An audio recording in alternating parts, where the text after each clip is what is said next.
Hello everyone. आज हम लोग सेल पढ़ने वाले हैं और सेल का मतलब होता है क्या? कोशिका। तो आज हम सेल पढ़ने वाले हैं और हम सेल आपके बायोलॉजी का फर्स्ट चैप्टर है और हम पढ़ने से पहले कुछ इंट्रो कराते हैं बायोलॉजी से। तो सबसे पहले हम देखते हैं बायोलॉजी। आखिर ये बायोलॉजी दिया किसने? और बायोलॉजी शब्द किन किन दो शब्दों से मिलकर बना है? तो बायोलॉजी शब्द आपका दो शब्दों से मिलकर बना हुआ है। और फर्स्ट आपका शब्द है बायो। आपको याद रखना है, फर्स्ट आपका शब्द है बायो और दूसरा शब्द है कौन? लोगोज। तो बायो और लोगोज। बायो मतलब होता है आपका लाइफ। बायो मतलब आपका लाइफ और लोगोज के बारे में बात करें तो लोगोज मतलब स्टडी, यानी जीवो के स्टडी को हम क्या बोलते हैं? बायोलॉजी बोलते हैं। और हम इसके बारे में बात करते हैं तो बायोलॉजी शब्द दिया किसने? तो आपको ये पिछले साल ग्रुप डी में एनटीपीसी एएलपी में पूछा गया सवाल है कि बायोलॉजी शब्द किसने दिया और कब दिया। ये आपको नोट करके लिखना है। अगर आप बायो मतलब लाइफ, लोगोज मतलब स्टडी, ये याद करो या ना करो, लेकिन एक शब्द, एक लाइन एक जरूर याद कर लेना कि बायोलॉजी शब्द दिया किसने। तो ये आपका दिया था कौन? लैमार्क एंड कौन? ट्रेविरेनस। ट्रेविरेनस ने दिया। लैमार्क और ट्रेविरेनस ने आपका बायोलॉजी शब्द दिया। तो कब दिया? तो 1801 में। 1801 में लैमार्क और ट्रेविरेनस ने दोनों बायोलॉजी शब्द दिया। और हम कुछ और इम्पोर्टेंट बारे में बात करते तो रेलवे का हमारा कोई अता पता नहीं है कहाँ से क्वेश्चन डालेगा, क्या डालेगा, उसका घर पूछेगा, क्या पूछेगा। तो आपको दो बात और याद रखना है और ये आपका सिंपल सा बात है। लैमार्क कहाँ के थे? तो ये आपको याद रखना है, फ्रांस के लैमार्क। और ट्रेविरेनस के बारे में बात करते हैं, आपको कहाँ के थे? जर्मनी के। तो हम अभी तक क्या क्या सीखे, हम थोड़ा रिवीजन कर लेते हैं। बायोलॉजी दो शब्दों से मिलकर बनाता है। फर्स्ट आपका बायो और सेकंड आपका लोगोज। बायो मतलब लाइफ, लोगोज मतलब स्टडी, यानी जीवों के अध्ययन को ही हम क्या बोलते हैं? बायोलॉजी बोलते हैं। और सेकंड आपका है बायोलॉजी शब्द दिया किसने? तो आपको याद रखना है लैमार्क और ट्रेविरेनस ने दोनों कब दिया था बायोलॉजी शब्द? 1801 में बायोलॉजी शब्द दिया। लैमार्क कहाँ का था? फ्रांस। ट्रेविरेनस जर्मनी का था।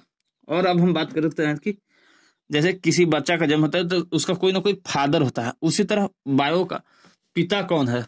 आपको याद रखना है, आपको पूछा गया है father of biology. Father of biology कौन है? तो ये आपको याद रखना है, फादर ऑफ बायोलॉजी किसको बोला जाता है? एरिस्टोटल को। अब हमें तो नहीं पता क्यों बोला जाता है, लेकिन आपको याद रखना है कि फादर ऑफ बायोलॉजी एरिस्टोटल को बोलता है, जिसे हम क्या बोलते हैं हिंदी में? आपको अरस्तु दिया हुआ रहता है। आपको हिंदी में अरस्तु दिया हुआ रहता है। और इनके साथ एक और बात याद रखना है कि फादर ऑफ जूलॉजी, यानी फादर ऑफ बायोलॉजी और फादर ऑफ जूलॉजी दोनों का पिता किन्हें कहा जाता है? अरिस्टोटल को ही कहा जाता है। और एक और इम्पोर्टेंट बात इनसे जुड़ा हुआ है, एरिस्टोटल ने एक बुक लिखा था। अगर आपको याद है तो अच्छा बात है, ना याद है तो हम बता देते हैं। इनके बुक का नाम क्या था? इनका बुक जो था वो क्या था? बुक आपका था हिस्टोरिया। आपको याद रखना है, हिस्टोरिया एनिमैलियम। ये आपका बुक है, अरस्तु का लिखा हुआ बुक है, हिस्टोरिया एनिमैलियम।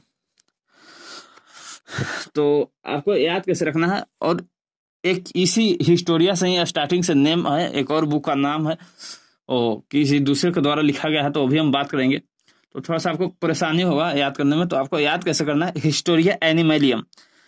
आप इसे रट न सकते हैं, रट लें, फिर भी अगर एक टाइप का आ जाता है तो आपको समझने में थोड़ा सा परेशानी होगा, आप वहाँ गलत कर सकते हैं।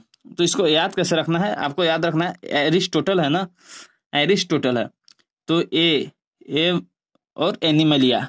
एरिस्टोटल यानी एनिमलिया, सब कोई अपने नाम से ही लिखना चाहता है। ओम, जैसे रेजिस्टेंस का यूनिट ओम है, तो कोई व्यक्ति ओम जिनका टाइटल था वो इसने क्या कर दिया, ओम यूनिट दे दिया। इसी तरह आपको याद रखना है एरिस्टोटल, ऐसे है ना, एरिस्टोटल यानी एनिमलिया, एनिमलियम, तो आपको याद रखना है हिस्टोरिया एनिमलियम ने एरिस्टोटल ने लिखा। और दूसरा आपको याद रखना है बायोलॉजी हो गया, जूलॉजी हो गया। बायोलॉजी दो, जूलॉजी और बोटनी दो पार्ट में। तो अब आपको याद रखना है बोटनी। तो जैसे बोटनी का भी जन्म होता है, इसका भी तो कोई पिता होगा, तो कौन पिता है इसका, आइए हम देखते हैं। और इसका पिता आपका है थियो फ्रेस्टस। कौन है फादर ऑफ बोटनी? कौन है फादर ऑफ बोटनी? कौन है? थियोफ्रेस्टस। तो आपको याद रखना। और थियोफ्रेस्टस का भी एक लिखा हुआ बुक है। कौन सा बुक है इनका? तो इनका बुक है हिस्टोरिया प्लांटरम। हिस्टोरिया प्लांटरम किनका बुक है? थियोफ्रेस्टस का बुक है हिस्टोरिया प्लांटरम। और एरिस्टोटल का बुक है हिस्टोरिया एनिमलिया। और अब हम बात करते हैं क्लासिफिकेशन के बारे में बात करते हैं। तो जीवों के आधुनिक वर्गीकरण की शुरुआत किसने किया था? मॉडर्न क्लासिफिकेशन का शुरुआत किसने किया था? कार्लस लिनियस ने। कार्लस लिनियस ने।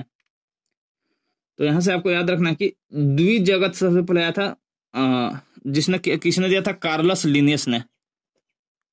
कार्लस लिनियस ने। इनको क्या कहा जाता है? Father of taxonomy. Father of taxonomy किनको कहा जाता है? कार्लस लिनियस को। और इन्होंने क्या क्या दो भागों में बांटा, क्या क्या? एक था आपका एनिमल किंगडम, और दूसरा इन्होंने क्या दिया? प्लांट किंगडम, जिसे हम क्या बोलते हैं? एनिमल और प्लांटाई। इसके बाद इनको क्या कहा गया? फादर ऑफ टैक्सोनॉमी कहा जाने लगा। किसको? कार्लस लिनियस को फादर ऑफ टैक्सोनॉमी। जहां इन्होंने दो किंगडम, दो भागों में बांटा, एक एनिमल और प्लांटाई के बारे में बात करा, तो इसे क्या कहा जाने लगा? फादर ऑफ टैक्सोनॉमी का उपाधि दे दिया गया। अब इसके बाद ये कब हुआ था? 1753 में। आपको ये याद रखना है, 1753 में। और उसके बाद एक और वैज्ञानिक है, जो कौन थे आपका? R.H. व्हिटेकर साहब। R.H. व्हिटेकर साहब थे, जिन्होंने क्या किया? जीवों को क्या किया? 5 भागों में बांटिए दिया। कितना भागों में? जीवों को 5 भागों में। आपका फर्स्ट है आपका मोनेरा, सेकंड प्रोटिस्टा, थर्ड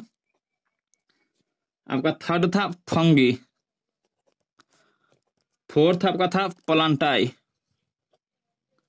और फिफ्थ आपका था एनिमेलिया।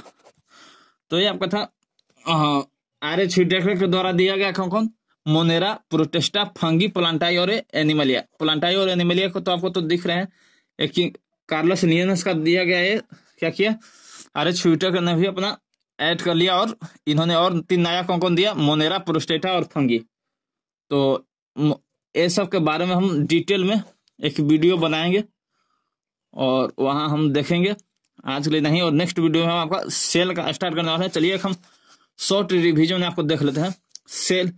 सेल तो आज हमारा हुआ नहीं। नेक्स्ट ऐसे हम बात करें तो सेल हमारा शरीर का संरचनात्मक एवं क्रियात्मक इकाई है।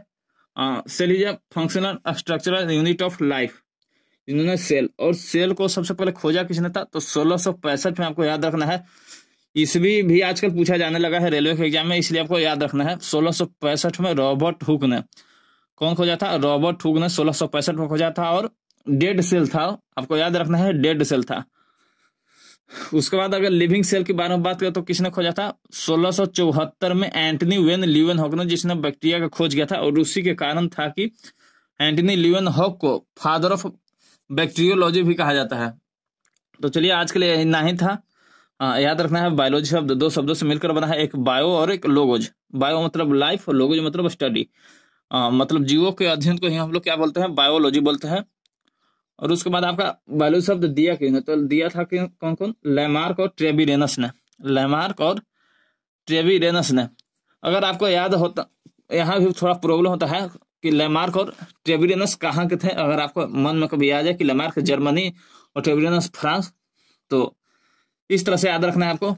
एल है ना, एल के बाद टी आता है। हाँ, तो पहले लेमार्क और ट्रेविडियनस, या पहले ट्रेविडियनस लेमार्क कोई भी होगा, लेकिन अगर एल पहले आया है ना, तो फ्रांस और जर्मनी में से एफ पहले आता है या जी पहले आता है। तो याद रखना है आपको, एफ पहले आता है, एफ पहले आता है ना, तो पहले वाला के साथ पहले वाला, यानी एल पहले आता था तो उसमें फ्रांस भी पहले आएगा, तो पहले वाला का साथ पहले वाला, और ट्रेविडियनस के साथ जर्मनी, ये दोनों भी पहले वाला, बाद वाला आएगा तो दोनों हो जाएगा। तो इस तरह से आप याद रख सकते हैं। और उसके बाद किसी का भी जन्म होता है तो उसका कोई ना कोई फादर होता है, आपको पता होगा। तो फादर, बायोलॉजी का पिता किसे कहा गया? फादर ऑफ एरिस्टोटल को क्या कहा गया? बायोलॉजी का पिता कहा गया। और इसके साथ एक और, बायोलॉजी दो भाग में बटा, कौन कौन? जूलॉजी और बोटनी।